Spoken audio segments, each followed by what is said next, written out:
আমাকে যখন টর্চার করছে তখন আমার মাকে ফোন দিয়েছে। আমার মাকে ফোন দিয়ে শুনিয়েছে যে দেখো তোমার ছেলেকে কিভাবে টর্চার করছে। হাত পা ধরে বলতেছি অন্য শিক্ষকদের আপনারা রাস্তায় নেমে যান। ওনাদের আগে যদি গায়ে গুলি পড়তো কয়েকজন, অনেক ছাত্রছাত্রী বেঁচে যেত। পদত্যাগ করতে দিয়েছে, আপনি পদত্যাগ করে আরেকটা চাকরি নেন। এইসব ড্রামাটিক কথাবার্তা কিসের জন্য? পদত্যাগ করলে করবেন, সমস্যা কি? নৈতিক অবক্ষয়ের সময় যে নীরব থাকে তার জন্য জাহান্নামের সবচেয়ে অন্ধকার জায়গাটা তাদের জন্য। জামাত শিবির হলেই তারা হচ্ছে সন্ত্রাসী, এরকম একটা ন্যারেটিভ বিল্ড করা চেষ্টা করে। তো 6 বার হিট করার পর আমি যখন অজ্ঞান হয়ে যাচ্ছিলাম, তখন আবার দাঁড় করে আবারও 2-4 বার হিট করলো। এখনো যেই দলটা এই কাজটা করেছে সেই দলটা কিভাবে রাজনীতিতে আবার আসতে পারে রিসেন্টলি, এটা আই ডোন্ট নো।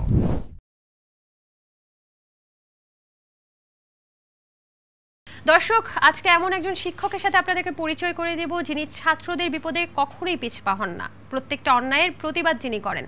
ছাত্র আন্দোলনে তিনি রাজপথে বলেছিলেন, আমার শিক্ষার্থীদের গায়ে যদি কেউ হাত তোলে তাহলে আগে আমাকে মারতে হবে। বুঝতেই পারছেন কার কথা বলছি, আসিফ মাহতাব স্যারের কথা। তিনি ব্র্যাক বিশ্ববিদ্যালয়ের সাবেক লেকচারার ছিলেন এবং এখনও তিনি শিক্ষকতা পেশার সাথে যুক্ত। আসসালামু আলাইকুম, কেমন আছেন আপনি? ওয়ালাইকুম আসসালাম, thank you for having me. ভালো আছি আলহামদুলিল্লাহ। জি, আপনাকে যখন আসলে হেফাজতে নেওয়া হলো, ডিবি হেফাজত বলা যায়, এটাকে ডিবি হেফাজত বলবো না? এটা কোনোভাবেই ডিবি হেফাজত বলা যেতে পারে না, বিকজ তারা আমাকে গুম করেছে, যেটা সম্পূর্ণ অবৈধ। বাংলাদেশের স্পেশাল পাওয়ার্স অ্যাক্ট আছে, বাট স্পেশাল পাওয়ার্স অ্যাক্টেও যে আপনি কাউকে রাতের অন্ধকারে একটার সময় এসে গুম করবেন, তারপর ডিনাই করবেন যে তাকে নেওয়া হয়েছে, এটা কমপ্লিটলি ডিনাই করবেন, এটা তো কমপ্লিটলি ইলিগাল, অবৈধ কাজ করেছে। তো যার অর্থ এটা ডিবি হেফাজত আমি বলবো না, আপনি বলতে পারেন যে গুম ঘরে নেওয়া হয়েছে। সর্বস্তরে কিন্তু আপনাকে এই ধরে নিয়ে যাওয়া বা গুম করার কিন্তু প্রতিবাদ উঠেছে। তো আপনার কাছে এই যে মানুষের যে আপনাকে সাপোর্ট করা বা আপনাকে ফিরিয়ে আনার যে প্রচেষ্টা, এটা কেমন লেগেছিল?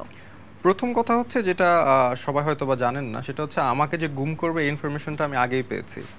এখানে আমার দুটো অপশন ছিল, যেমন ডক্টর সরওয়ার হোসেন, উনি আমাকে আগেই ফোন দিয়ে বলেছে যে দেখো আমার নাম এসেছে, আমি তোমাকে লাস্ট ফোন কল দিচ্ছি, আমি এখন হাইড করব, তুমিও চলে যাও। কিন্তু আমি ডিসিশন নিয়েছি না, আমাকে অন্যায়ভাবে না হবে আমি পালিয়ে যাব, সেটা আমি কখনো করব না। যার ফলে আমি পালাইনি।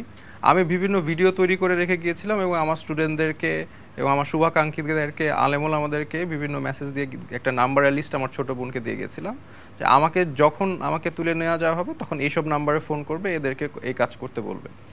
তো যার ফলে আমি অলরেডি জানতাম আগের থেকে যে আমাকে গুম করা হবে, কিন্তু তারপরেও আমি মনে করলাম যে না, যদি আমাকে গুম করা হয়, এত অন্যায়ভাবে যদি গুম করা হয়, তাহলে আমাকে মেরে ফেলা যদি হয় বা আমাকে নিখোঁজ করে ফেলা হয়, এটা আন্দোলনের জন্য আরো ভালো কিছু হবে, তাই আমাকে let them kill me, no problem. জি, আপনি সেই সময়টা বলেছেন যে আমাকে যদি গুম করা হয় বা আমাকে যদি ধরে নিয়ে যাওয়া হয় তাহলে সেটা হবে সরকারের চরমতম বোকামি।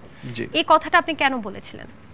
বিকজ আমি কোনো অবৈধ কাজে করার কথা কাউকে বলিনি। যেটা আমাদের ন্যায্য এবং আইনের ভিতরে যেগুলো আছে সেগুলোর কথাই আমি বলেছি। আমাদের কনস্টিটিউশনে যেটা আছে সেটার কথাই আমি বলেছি। একটা কনস্টিটিউশনে আমার ছাত্রদেরকে আক্রমণ করা, যারা আইন শৃঙ্খলা বাহিনীর কেউ না, তাদেরকে মন্ত্রী বলছেন যে ডিরেক্ট আক্রমণ করার কথা বলছেন, এটা সম্পূর্ণ অবৈধ। এবং এই কথাটা বলেছি আমি। একটা ছাত্রদেরকে গুলি করে পয়েন্ট ব্ল্যাঙ্ক, ক্লোজ রেঞ্জে 4টা গুলি করে মেরে ফেলা হয়েছে আবু সাইদকে, এটা সম্পূর্ণ অবৈধ, এক্সেসিভ ইউজ অফ ফোর্স। তো এগুলি আমি আইনের কথাই যেহেতু বলেছি, সেখানে আমাকে গুম করা মানে তারা কোনো এক্সপ্লেনেশন দিতে পারবে না। সো আমাকে নেওয়া তাদের জন্য বোকামি। তাদের যে মোরাল সুপিরিয়রিটি, আমরা একটা সন্ত্রাসীকে দমাচ্ছি বা আমরা একটা টেরোরিস্টকে দমাচ্ছি, এই যে ন্যারেটিভটা তারা বিল্ড করতে চেষ্টা করছে, সেটা আমার বেলায় পারবে না। যার কারণে আমাকে নেওয়া তাদের জন্য স্ট্র্যাটেজিক বোকামি ছিল এবং they fail into the trap. আমরা জানি যে ডিজিএফআই এর যে সদর দপ্তরের নিচে যে আয়না ঘর পাওয়া গেছে, সেখানে তো একটা গুম ঘর আমরা দেখেছি, কিন্তু আপনাকে নেওয়া হয়েছে ডিবির হেফাজতে এবং সেখানে একটা গুম ঘরে আপনাকে গুম করা হয়েছিল। আপনি যদি সেই দিনগুলোর কথা বলেন, আসলে কয়দিন রাখা হয়েছিল, কি করা হয়েছিল আপনার সাথে? প্রথমে 2 দিন রাখা হয়েছিল। প্রথমে যখন নিয়ে যায় ওখানে রাখা হয়, তখন পরিস্থিতি, আমি এমনি নিজেও তো অসুস্থ, পরিস্থিতি ওখানে বলতে পারেন জঘন্য। ওখানে 80 জন 100 জনের জন্য একটা টয়লেট, সেখানে টয়লেটের সাথে কোনো সাবান নাই এবং ওখানে একজন বসলে একজন শোয়া লাগে, একজন শুলে একজন বসা লাগে, কারণ there is not enough space. ওটা ফার্মের মুরগি যেভাবে রাখা হয় না, সেভাবে মানুষ রাখা হয়েছে এবং শোয়ার জন্য কোনো ব্যবস্থা নাই, বালিশের ব্যবস্থা নাই, কোনো কিছু নাই। স্যার, আমি একটু প্রথম থেকে জানতে চাই যে আপনি আগেই জানতেন আপনাকে গুম করা হবে, সে কারণে আপনি পর্যাপ্ত কিন্তু ব্যবস্থা নিয়েই তারপরে প্রস্তুত ছিলেন যে আপনি গুম হতে পারেন। সেই সময়টা আসলে আপনি ভিডিও মেক করেছিলেন যে আপনি আসলে কোনো দলীয় না, আপনি কোনো জামাত শিবির না, এরকম ভিডিও মেক করেছিলেন। ওটার কারণটা কি ছিল? আমি জানি আমাদের যে পাস্টে যে রেজিমটা ছিল, সেই রেজিমটা সবসময় এরকম একটা ন্যারেটিভ বিল্ড করতে চায় যে যাকে তারা ধরে তারাই সন্ত্রাসী, তারাই দলীয়, তারা বা জামাত শিবির হলেই তারা হচ্ছে সন্ত্রাসী, এরকম একটা ন্যারেটিভ বিল্ড করা চেষ্টা করে। সো আমি জানি আমার ক্ষেত্রে সেটা করার চেষ্টা করবে এবং করা হয়েছে। তো আমি আগের থেকে প্রিপারেশন নিয়েছিলাম, এবং যেহেতু বাংলাদেশের সকল মানুষ জানে আমি কোনো রাজনৈতিক দলীয় সাথে বা অরাজনৈতিক দলের সাথেও মানে ডিরেক্টলি কোনোভাবে রিলেটেড না, সেই জন্য আমি একটা ভিডিওতে আমি বলে গিয়েছিলাম যে I am not involved in any kind of political all non political activities. আমি একজন শিক্ষক, এটাই আমার আইডেন্টিটি, এবং আমাকে যদি নিয়ে অন্য কোনো মিথ্যা প্রবাদ দেওয়া হয় তাহলে সেটা সম্পূর্ণ ভুল। আচ্ছা, ঠিক কত তারিখে আপনাকে ধরতে আসলো এবং সেই দিন আসলে কি করেছিলেন আপনি? ডেটটা আমার এক্স্যাক্টলি এই মুহূর্তে ঠিক মনে নেই। আচ্ছা, 22-23 বাসা থেকেই তো নিয়েছে? জি জি, বাসা থেকে নিয়েছে। আপনি আপনার শারীরিক একটা সমস্যার কথা বলছিলেন, এটা একটু ক্লিয়ার করবেন দর্শকদেরকে? জি, আমার পায়ের লিগামেন্টে একটা, বাম পায়ের লিগামেন্টে একটা প্রবলেম আছে, আর লোয়ার স্পাইনে আমার প্রবলেম। এটা কি আগে থেকেই ছিল, বাট অবভিয়াসলি ওখানে নেওয়ার পরে যেখানে আমার কোনো মানে প্রপার এনভায়রনমেন্ট ছিল না, সেখানে আমার ডেফিনেটলি পেইনগুলো ইট বিকেম প্রোগ্রেসিভলি ওয়ার্স। আচ্ছা, যেদিন আপনাকে ধরতে আসলো সেদিন আসলে বাসায় কে কে ছিল, কিভাবে নিয়ে গেল আপনাকে? কি চোখ বাঁধে? আমরা তো অনেক জায়গায় শুনেছি চোখ বেঁধে নিয়ে যাওয়া, বা সেই সময় আপনাকে কি এলিগেশনস তারা দিচ্ছিল একটু যদি বলতেন। না, প্রথমে আমাকে যখন নিয়ে গিয়েছে তখন আমার বাসায় বাবা মা, আমার ছোট বোন ছিল।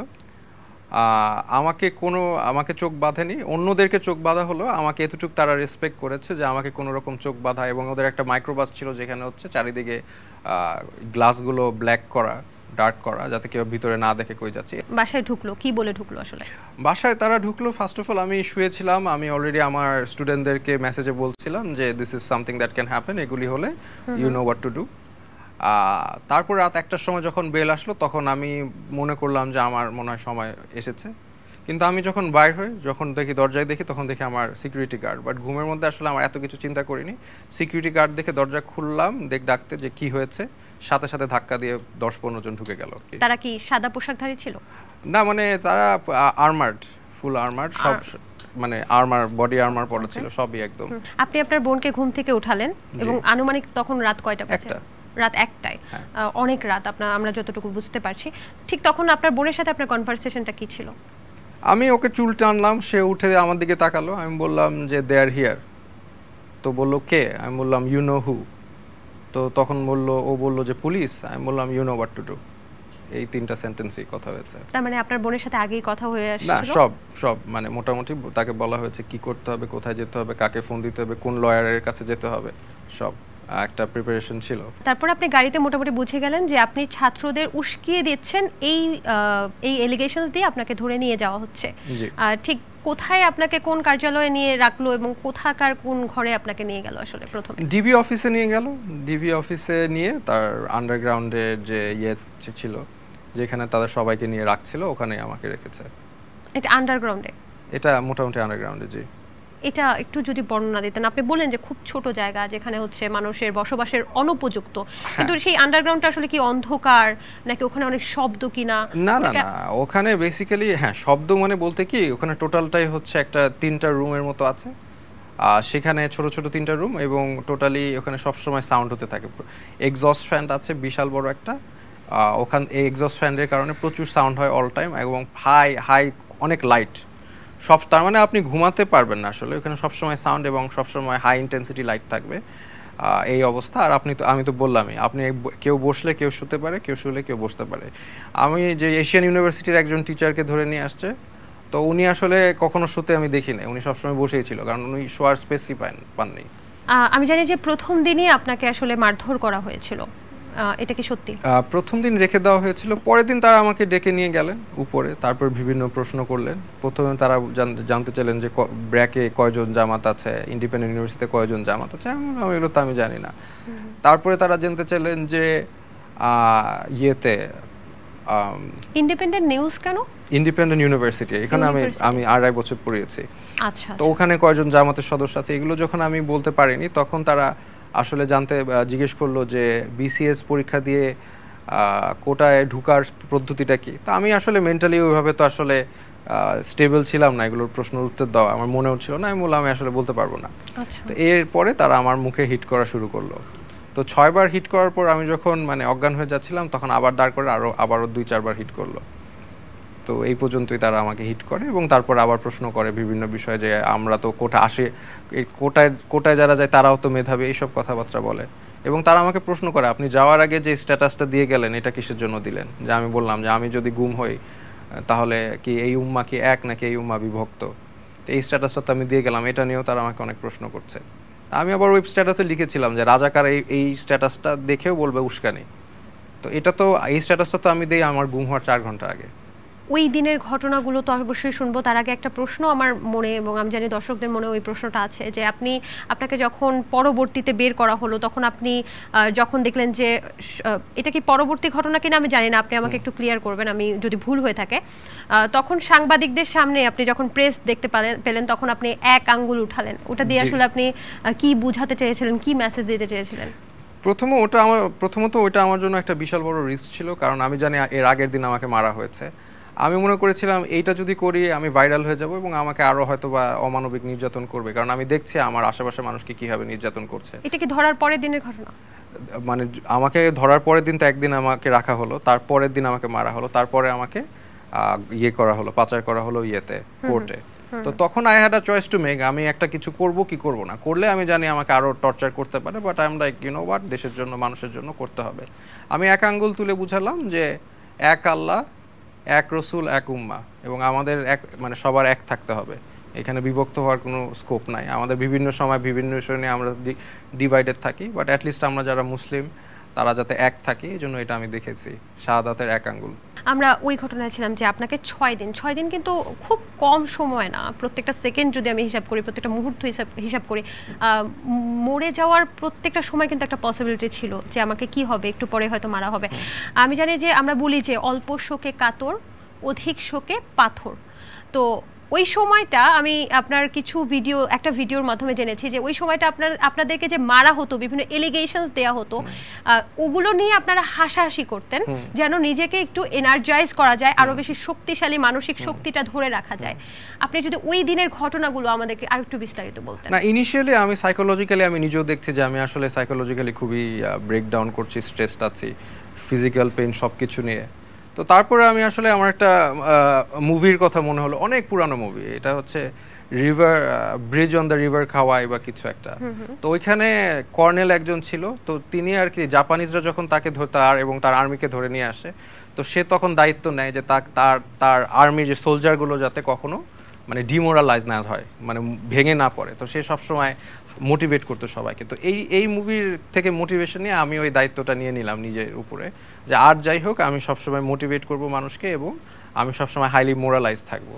তো তারপরে যেটা শুরু করলাম যে যেটাই বলে মার খেয়ে যে আসে, তাই অনেকে কান্নাকাটি করে, অনেকে চুপ হয়ে এক জায়গায় বসে থাকে, আর সব বিষয় নিয়ে আমরা হাসাহাসি করছি। তো যেমন একজন, অনেক কিছু হাসাহাসির কি অভাব আছে, একজনকে লাঠি দিয়ে পিটাবে, টর্চার করবে। তো তাকে জিজ্ঞেস করেছে হচ্ছে যে আপনি বলেন তো কোন লাঠি দিয়ে আপনাকে মারবো, আপনি কোন লাঠিটা পছন্দ। তো উনি বললো যে আপনার সুবিধার্থে যেটা ব্যবহার করবেন সেটাই তো সেটা আপনি ব্যবহার করবেন। তো এটা নিয়ে আমরা হাসলাম যে সে হচ্ছে সিলেক্ট করতে দিয়েছে যে কোন লাঠি দিয়ে সে মার খাবে। তো এগুলো নয় আমরা হাসাহাসি করলাম, কিছু করার নাই, অল্টারনেটিভ। স্যার আমার আসলে গুজবাম্প হচ্ছে, আমি জাস্ট ভিজুয়ালাইজ করছি, দর্শক আপনারা হয়তো বুঝতে পারছেন যে একটা মানুষকে নির্যাতন করা হবে এবং সেখানে বলা হচ্ছে যে আপনাকে কোন লাঠিটা দিয়ে নির্যাতন করব আপনার ডিসাইড করতে হবে। কতটা বিভৎস এই কথাটা আপনি যখন বলছেন, আপনারা সেগুলো নিয়ে হাসাহাসি করছেন। No other alternative. এখানে যদি হাসাহাসি না করতাম তাহলে এরা সবাই তো মেন্টালি ব্রেকডাউন করতো। তো আলটিমেটলি একটা পর্যায়ে আমরা যেহেতু দেখেছি মোটিভেট করে ফেলছি, একটা পর্যায়ে আমাদের সাথে দেখা করতে দেয়নি, নিয়ে যাওয়ার পরে কন্টিনিউয়াস টর্চার,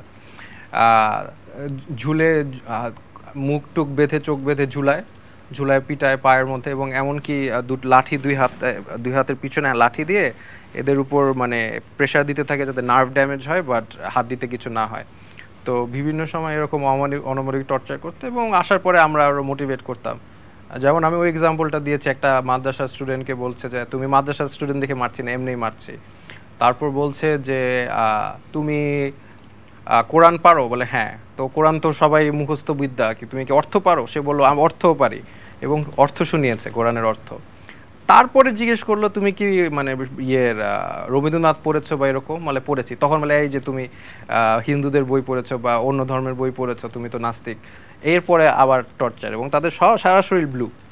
তো এটা নিয়ে আমরা সবসময় হাসাহাসি করতাম যে এরকম বিষয় নিয়ে হাসাহাসি ছাড়া এরা টোটালি ব্রেকডাউন, মেন্টালি ব্রেকডাউন করছিল আমি যখন দেখছি। তারপরে জিনিসটা আমি আরো লাইভলি করার চেষ্টা করেছি বিষয়গুলি। মায়ের খাওয়ার পরে মানে আমাদের কাজ হবে হাসাহাসি করা। এক একটা মানুষকে ওখানে প্রায় 84 কতজন ছিল ওখানে আনুমানিক? 80 to 100। 80 to 100 প্রত্যেকটা মানুষকে আমি যতটুকু শুনেছি নাম ধরে ডাকা হতো, এবং যখনই একজনের নামটা ধরে ডাকা হতো তখন সে আটকে উঠতো।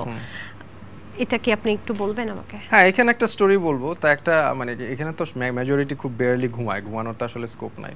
তো আমরা যেহেতু এনভায়রনমেন্টটা চেঞ্জ করার চেষ্টা করছিলাম যে এটা একটু লাইভলি এনভায়রনমেন্ট যাতে হয়, তো একজন শুয়ে ঘুমিয়েছিল, তো আরেকজন এসে বলল যে ওই ছেলেটার নাম ধরে বললো, নাম, বাবার নাম বললো, সে লাফ দিয়ে উঠলো। কিন্তু আসলে ওরা কেউ ডাকে নাই, জাস্ট একটা র্যান্ডম ছেলে ওর ফ্রেন্ড এসে ডাক দিল আর কি। তো তারপরে ওকে মারতে গেল আর কি। জিনিসটা মানে নাম ধরে ডাকা, বাবার নাম ধরে ডাকা মানে this is where they will take them and torture them, চোখ মুখ বেঁধে টর্চার করবে। এক একজনকে এক এক এলিগেশনস দেয়া হয়েছে আমি যতটুকু জানি। আপনাকেও কোনো একটা কিছু ভাঙচুরের এলিগেশনস দেয়া হয়েছিল, আপনাকে কি এলিগেশনস? সেতু ভবন ভাঙচুর। আপনি একজন শিক্ষক, আপনি সেতু ভবন ভাঙচুর করেছেন? শুধু শিক্ষক তা না, আমি ডিসেবলড টিচার, আমার তো প্রবলেম আছে। আমি সেতু ভবনে কখন গেলাম, ভাঙচুর গেলাম, ইটস আ জোক। এবং এইসব কাজের জন্যই তাদের ফলটা হয়েছে। তারা একটা যদি এতটুকুও বলতো যে উস্কানি দিয়েছে, একটা রিজনেবল মামলাও দিত ঘুম না করে, তাহলেও মানুষ একসেপ্ট করে নিত। এমনকি ওখানে যে জাজ যখন আমাকে হাত করা নিয়ে জাজ রেখেছে, জাজ কিন্তু আমাকে বলেছে যে আমাকে ওনাকে বসতে দেন। তো জাজও দেখা যাচ্ছে যে মন থেকে আসলে এই ধরনের জিনিস সাপোর্ট করছে না। আমি খুব সম্ভবত যদি ভুল না করে থাকি, আপনার বাবা মা আসলে খোঁজ নিতে গিয়েছিল ডিবির অফিসে, এবং সেখান থেকে জানানো হয়েছিল যে আসিফ মাহতাব স্যারকে আমরা ধরে আনি নাই। জি, এটা কি ট্রু? জি জি, এটা তো ভিডিওতেই আছে, এবং আপনারা যারা বিভিন্ন মিডিয়া যারা তারা কভার করেছে যে তারা একদম ডিরেক্ট ডিনাই করেছে। কিন্তু তারপরে তো আবার প্রেসের সামনে দেখতেই পাচ্ছি যে আপনাকে ধরে নিয়ে যাচ্ছে। তারা ডিনাইটা করলো কেন? ডিনাই করার এটার একটা জিনিস হচ্ছে যে তারা যখন টর্চার করে, তো তারা প্রথমে গুম করে ইচ্ছা মতো টর্চার করে, মানে অমানবিক যত টর্চার করা যায়। তারপরে যখন কোর্টে নিয়ে যায় রিমান্ডের আগে, মেজরিটির জন্য তারা যেটা ইনফরমেশন দেয়, আমরা আসলে গুম করিনি, কেউ একজন করেছে, আমরা উদ্ধার করেছি, উদ্ধার করার সময় আমরা এই অবস্থায় পেয়েছি, টর্চার্ড অবস্থায়। তো এটা হচ্ছে তাদের একটা ন্যারেটিভ, মানে লিগ্যাল লুপহোল। এটা কি আপনার ক্ষেত্রেও বলা হয়েছে? এটা আমার ক্ষেত্রেও, সবার ক্ষেত্রেই মেজরিটি। কিন্তু রিমান্ডে মারে হচ্ছে যাদেরকে তাদের মানে স্পেসিফিক ক্ষোভ আছে বা যাদের অতটুকু পাওয়ার বা ইনফ্লুয়েন্স নাই, তাদেরকে রিমান্ডে মেইনলি মারে। বাট যাদেরকে হচ্ছে একটু হাই প্রোফাইল, তাদেরকে এইভাবে গুম করে নেয়, তারপর বলে আমরা জানি না, আমরা উদ্ধার করেছি, পেয়েছি, এই জায়গায় ওই জায়গায় পেয়েছি, বাট আমরা তাকে হিট করি নাই। একজনকে পানি খাওয়ানোর অপরাধেও আমি যতটুকু আপনার ভিডিও থেকে, উনি কে ছিলেন? উনি কে ছিলেন আমি এক্স্যাক্টলি মনে পড়ছে না। ওনার ওয়াইফ হচ্ছে নার্সিং করে, মানে উনি ছাত্রদেরকে পানি খাইয়েছিলেন, এটাই তার অপরাধ ছিল? জি জি, এটা তার অপরাধ ছিল। ওনাকে অনেক মারা হয়েছে। আপনি তাকে সম্ভবত একটা প্রশ্ন করেছিলেন যে আপনি এই যে এত মার খেলেন, এত ভয়ঙ্কর অত্যাচারের মধ্য দিয়ে গেলেন, আপনি কি বের হয়ে আবার ছাত্রদেরকে পানি খাওয়াবেন? তার উত্তরটা কি ছিল? না, ওনাকে এমন ভাবে মারা হয়েছে আমি যেটা দেখলাম, উনি কিন্তু যে এখান থেকে এখানে পানি নিবে সেটা উনি পারতো না, হেল্প করা লাগতো। তো উনি বেসিক্যালি শুয়েছিল। তো তখন আমি বললাম যে উনি ডিসক্রাইব করেছে যে আমাকে এইভাবে মারা হয়েছে, এবং উনি আমাকে বললো যে আমাকে মেরে আনার সময় আপনার ব্যাপারে বলছিল যে আপনি অনেক ট্যালেন্টেড এসে। তারপরে উনি আসলে শুয়েছিল, শোয়ার থেকে উঠতে পারতেছে না, তো উনি পানি খাওয়ানোর জন্য তাকে এত মারা হয়েছে। তাই আমি বললাম যে পানি খাওয়ানোর জন্য, ছাত্রদেরকে পানি খাওয়ানোর জন্য মারা হয়েছে, এত মাইর খেয়েছেন, আপনি কি আবার করবেন? ছাত্রদেরকে আবার পানি খাওয়াবেন? তো উনি শুয়ে আমাকে বলেন জি স্যার, ইনশাল্লাহ আবার খাওয়াবো। আমি বললাম that is the answer I am looking for. আমরা আবার করব, আমরা বেরোয়ার সাথে সাথে আবার করব। আমরা কোনো অপরাধ করি নাই, আমরা লিগ্যাল কাজ করেছি এবং আমরা আবার করব। ছাত্রদের পানি খাওয়ানো কোনো অপরাধ হতে পারে না। ওই গুম ঘরে, তথাকথিত গুম ঘরে কি নূরের সাথে, নূর সাহেবের সাথে আপনার দেখা হয়েছিল? জি জি জি, একবার ভিপি নূরের কথা বলছেন? জি জি, ভিপি নূরের সাথে একবার দেখা হয়েছে। ওনার সাথে আপনার কনভারসেশন গুলো কি ছিল? Short conversation. ওনাকে আমাদের সাথে জাস্ট 1 ঘন্টার জন্য রাখা হয়েছে। ওখানে যে ওর সাথে দেখা হলো, এবং ওকে বললাম যে কি অবস্থা, বললো আমাকে অনেক মেরেছে স্যার, অনেক মেরেছে, প্রচুর মেরেছে। দেখালো যে আমিও দেখলাম তার হাতটা নীল হয়ে আছে। ওই সময় তাকে যথেষ্ট পরিমাণ টর্চার করা হয়েছে। এবং আরেকটা জিনিস অ্যাড করি যে অনেকে ইলেকট্রিক শক দিয়েও টর্চার করা হয়েছে। আচ্ছা, আপনি একজন সাবেক মন্ত্রীর ছেলের কথা বলছেন। জি জি। আপনি কি তার নাম প্রকাশ করতে চাচ্ছেন না? না না, ওনার পারমিশন ছাড়া নাম প্রকাশ করব না। কিন্তু ওনার ভিডিও ভাইরাল হয়েছিল। ওনার মা বেসিক্যালি ওনাকে পিছনে ধাক্কা দিয়ে বলছে মাথা নিচু না, হাত উপরে। তো ওই ওই যে সানিয়াদ ভাই উনি উনি আমার সাথে ছিল, এবং উনি আসলে খুব ভালো মানুষ এবং আমাকে সবসময় হেল্প করার চেষ্টা করতো। বাট ওনাকে এই যে ঝুলিয়ে পিটানো হতো বিভিন্ন সময়, এবং উনি আমাকে একবার বলল যে আমাকে যখন টর্চার করছে তখন আমার মাকে ফোন দিয়েছে, আমার মাকে ফোন দিয়ে শুনিয়েছে যে দেখো তোমার ছেলেকে কীভাবে টর্চার করছে, কিছু বলে নাই, জাস্ট ফোনটা অন রেখেছে ওনার মা যাতে শুনে যে টর্চার করছে তাকে। তো উনিও আমার মতো অসুস্থ, তারপরে ওনাকে টর্চার করছে। তো উনি স্ট্রং থাকার চেষ্টা করেছে, বাট অনেক সময় উনি মানে ভেঙে পড়েছিল। একবার আমি যখন ঘুমিয়েছিলাম তখন সে দেখলাম যে কাঁদতেছে, বাংলাদেশ বাংলাদেশ বলে কান্নাকাটি শুরু করে দিয়েছে। তা আমরাও মজা করতাম, এটা নিয়ে হচ্ছে মজা করার চেষ্টা করতাম যে উনি বলতো যে আমার মা যে 2টা সেকেন্ডের জন্য আমার হাতটা তুলাই দিল এই জন্য যে আমাকে কি পরিমাণ টর্চার করলো। আমি বললাম হ্যাঁ, এই 2টা সেকেন্ডের জন্য আপনি তো সেই রকম টর্চার হলেন। তো এবং সবচেয়ে মানে স্ট্র্যাটেজি হচ্ছে ওনার মাকে নাকি শুনিয়েছে, শুনিয়ে এখন ওনার মার কথা চিন্তা করেন, তার ছেলে গুম এবং তার ছেলেকে ফোন দিয়ে শোনাচ্ছে যে তার ছেলে কীভাবে টর্চার করা হচ্ছে, ঝুলিয়ে চোখ চোখ বেঁধে ঝুলিয়ে টর্চার পিটানো হচ্ছে। তাও আবার তার যদি ফল্ট থাকতো, তার বাবা মন্ত্রী, এটা কি তার ফল্ট? তার সাবেক বিএনপি মেম্বার, এটা কি তার ফল্ট? একটা জিনিস আমাদের অ্যাড করতে হবে যে আমরা মডার্ন, আমি অ্যাডভান্স ইন্টারোগেশনের বইটই আমি পড়েছি, ইন্টারোগেশন, এবং আমরা জানি যে torture is a ineffective method of finding the truth. এটা হচ্ছে অ্যাজ আ ম্যাটার, এটা ইন্টারন্যাশনালি রেকগনাইজ যে টর্চার করে কাউকে সত্য কথা বলানো যায় না। বিভিন্ন পদ্ধতি আছে, ইন্টারোগেশন পদ্ধতি আছে, প্রশ্ন পদ্ধতি আছে, প্রশ্ন দিয়ে বোঝা যায় সে সত্য কথা বলছে কিনা, তার যে ডিসক্রিপশন ঘটনা সেগুলো দিয়ে বের করা যায়। তো এইগুলো ইন্টারোগেশন টেকনিক আছে। বাট টর্চার করে মানুষকে যদি কিছু স্বীকারোক্তি করান সেটা যে সত্য, এটা কমপ্লিটলি রং। সো তারা আসলে এটা সত্য বের করার মোটিভেশন আমার মনে হয় তাদের ছিল না। আপনাদের মধ্যে যে 100 জন ছিল তাদের মধ্যে কি কোনো আন্ডার এজ ছিল বা কিশোর বয়সী ছিল কিনা? ওই যে একটা আপনারা তো একজন ছিলেন 17 বছর যে ছেলেটাকে নিয়ে না হয়েছিল, একটা ছেলেকে 17 বছরের মিডিয়াতে এসেছিল যে এত কম বয়সে 17 বছরের ছেলেকে কেন, যে সাকিব আল হাসানের টি-শার্ট পরেছিল যে ভাইরাল হলো, আমি সেটা এক্স্যাক্টলি জানি না বিকজ আমি তো তখন ঘুম ছিলাম। বাট আই নো যে একজন 17 বছর ছেলেকে হচ্ছে নিয়ে আসা হয়েছে, ওর সাথে মিট হয়েছে, ওকেও মারা হয়েছে। আর এছাড়াও আবারও 14 বছর কয়েকজন ছেলেকে আনা হয়েছিল, আবার তাদেরকে ছেড়ে দেওয়া হয়েছিল, তাদেরকে টর্চার করা হয়নি। সাবেক সরকার কিছু কথা বলেছিল যে রাজাকার বলে আখ্যা দেয়া বা এই বিষয়গুলো, এই শব্দগুলোর কারণে কি তাদের এই ছাত্র আন্দোলনটা গণ অভ্যুত্থানের রূপ নিয়েছে, আপনার কি মনে হয়? না না, এগুলো তো তারও আগের ঘটনা, আমি তখন বিয়ে ছিলাম না। প্রত্যেকটা কাজই তারা ভুল করছিল, কেন জানি তাদের হয়তো বা ইন্টেলেকচুয়াল যে ব্যাকআপটা ছিল ওটা হয়তো বা নেই। যেমন ছাত্রলীগকে বলা হয়েছে স্টুডেন্টদেরকে আক্রমণ করা, এটা তো কোনো মন্ত্রী কোনোদিন করতে পারে না, এটা তো মানে ইম্পসিবল, একটা ইনস্যানিটি একটা, এটা করেছে। তারপরেও তারা অ্যাপোলোজাইজ আসলে এভাবে করেনি। তারপরে রাজাকার ডাকলো, তো প্রত্যেকটা কাজ তারা ভুল করছিল। বাট দেখা যাচ্ছে গণ অভ্যুত্থানটা কখন হলো, যখন আমাদের মতো লোকজনকে ধরা শুরু করলো, যারা আসলে কোনো কিছু করে নাই, যারা সাপোর্ট করেছে, স্ট্যাটাস দিয়েছে, এই ধরনের লোককে যখন গুম করা শুরু করলো, তখন এরপর থেকে গণ অভ্যুত্থানের জিনিসটা রূপ নিল, এক দফায় চলে গেল।